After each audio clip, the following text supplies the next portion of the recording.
Hi there, my name is Nick and I'm a visual artist who is currently displaying works with the Makers Guild of Wales and the Craft in the Bay Gallery. The exhibition is titled Standing Still and it involves myself, Sasha Kingston and Jane Walker. All three artists are inspired by local geography, geology and the natural world. And as part of this exhibition I've been exploring hold stones found on my natural coastline and the myths associated with witches' stones, hag stones, where legends tell of seeing other worlds through the hold stone. I would like to offer an activity that explores talismans using similar processes to what I would use ordinarily. What I tend to cast with is plaster mixed with oxides and inks. As you'll be working from home, I've adapted my processes to use self-drying clay to mimic what I would use ordinarily. The folklore of talismans relates to protection. Creating symbols to enhance well-being can make us feel more positive, especially during current times. I love the idea of the myth of seeing another world through a hold stone. And maybe this is something you can think about when creating a concept design. Our images in the exhibition focus on the micro detail of nature, which is more abstract in design, but you might prefer to choose something more representational to express your individual tastes.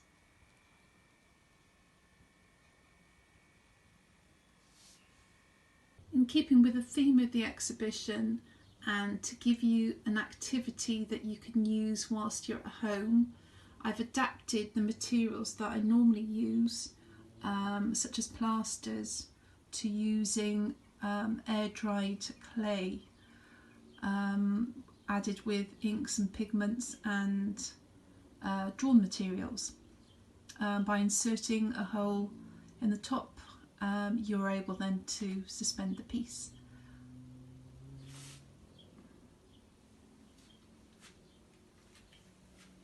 I've used different shapes and sizes.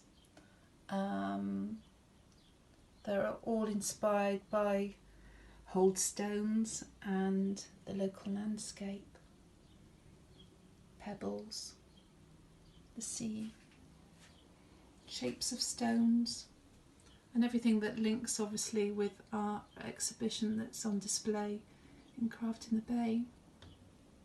I think the theme of a talisman is actually quite relevant in these current times. Okay, for this workshop you'll require a piece of heavy duty paper or cardboard. I've got white card, but please feel free to use the back of an old cardboard envelope. It really doesn't matter whether this is white or not. I've cut a circular shape and then I've cut another aperture in the middle, and then I've attached a kebab stick which I've glued to the back of it to kind of replicate magnifying glass, so basically to encourage you to look in more detail for the drawing exercise. You'll also need, if you're using clay, I've got a particular make, but I'm sure there are other makes available. It's the white air drying clay. I've got an old rolling pin. If you can't access the clay online or from a shop, if you're not able to obviously to get out, you can just use the card. We can make card talismans instead, which I've got here. I've got some examples that I'll show you in a little while, which will just look just as nice. I've also got, for cutting the shapes, as you can see with some of the oval shapes, I've just used oval cake cutters, and I've got other little shape. These are little teardrops that I've created into more moulded little pebble shapes. I've also got circular shapes, which are much easier for cutting.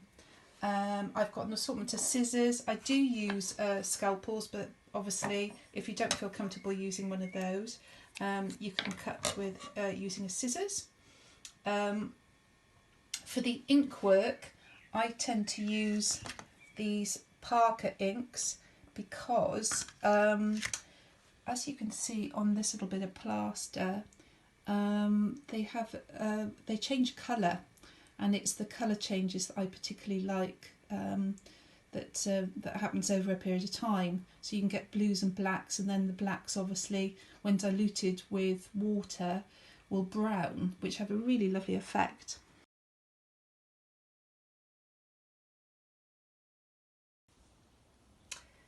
For this exercise you will require your cut circular aperture, your artistic inspiration and processes PDF file, one piece of paper and a pencil.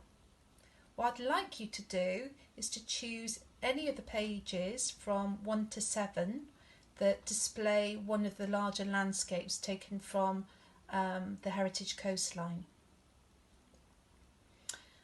As our exhibition focuses on being still, listening and observing the natural world through a cylindrical aperture, I would now like you to tape your circle over an open page, ready to replicate on a piece of paper. Alternatively, if you do not have access to a larger screen and you have access to a garden, take your circular aperture outside and just place it over a flower, a plant, or an area of ground that you think is quite interesting to observe. The aim of this exercise is to look at the landscape in more detail.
Okay, so what I have here are the pieces of the air dried clay that I rolled out 2 days ago.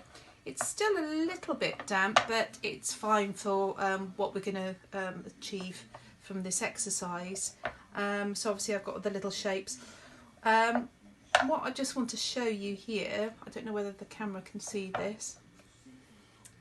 When the clay is damp, you can actually make little indentations in it. This is from a little bit of the driftwood here, so I've created these lovely little grooves.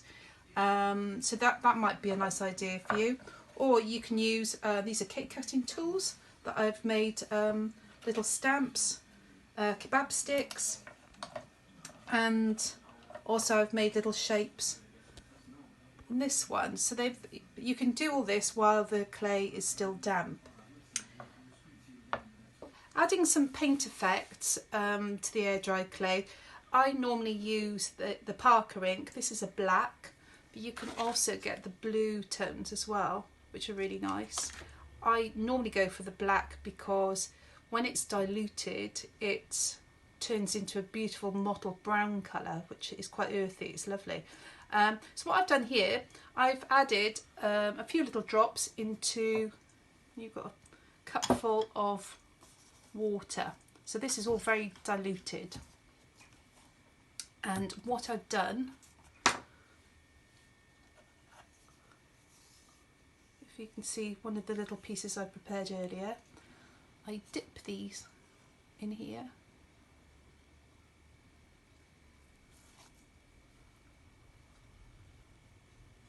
And then I let them dry.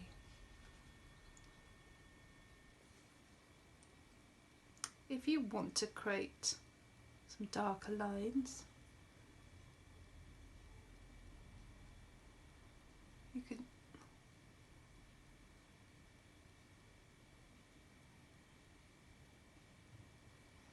just going to dilute this.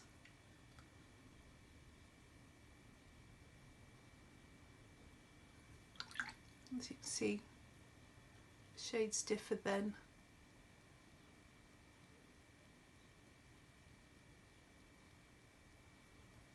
So I'll just let that dry.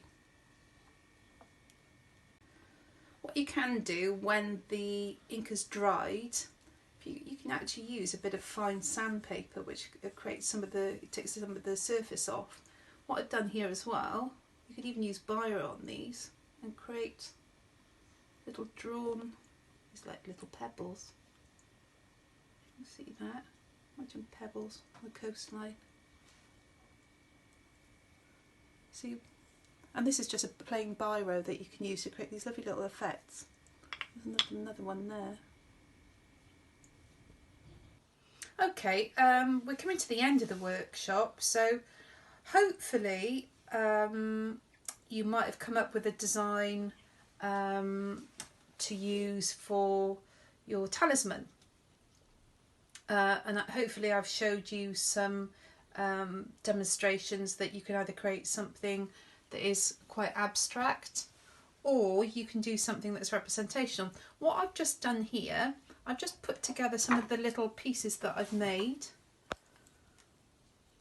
I've made holes, I made like a little miniature landscape here. These are images that, these were from paintings that I've created from the past, but it's just to give you an idea of creating another little world. So you can either choose something that is more representational, or you can create something that's a little bit more abstract. You don't have to use colour, you could do black and white. This is a little black and white landscape. Or you can use the ink ideas and then draw on top with pencil or biro. But it's just to give you an indication of what you can do, or maybe you might just want to make little mark indentations in the clay when it's damp. There's lots of different things that you can consider anyway for creating your talisman. And actually this week it's Mental Health Awareness Week, so you might want to think about something that makes you feel nice and calm.